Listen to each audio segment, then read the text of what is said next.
Hi everyone, I'm Zach from Buchanan's Native Plants, and today we're going to be talking about hydrangeas and hydrangea care. Hydrangeas are a great ornamental shrub for low light areas that ideally receive morning sun and afternoon shade. They also want to be in an area that stays consistently moist and doesn't dry out.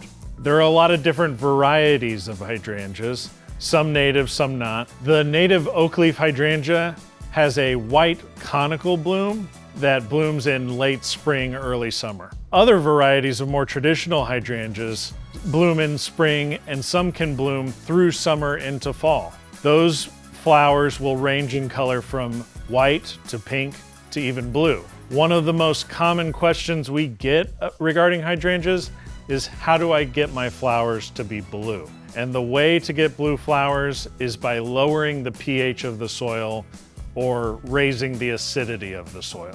Here are some products that will help raise the acidity. One option are fertilizers that contain high amounts of sulfur. They're going to work to feed the plant while also raising the acidity. Another option is just straight sulfur or aluminum sulfate.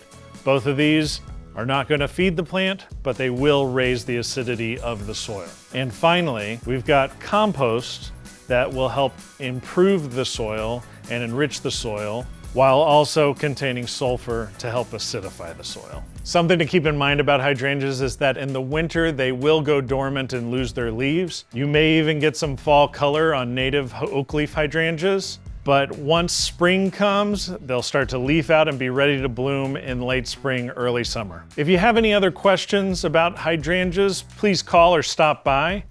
Check our website for further resources and follow us on social media. Thanks for watching.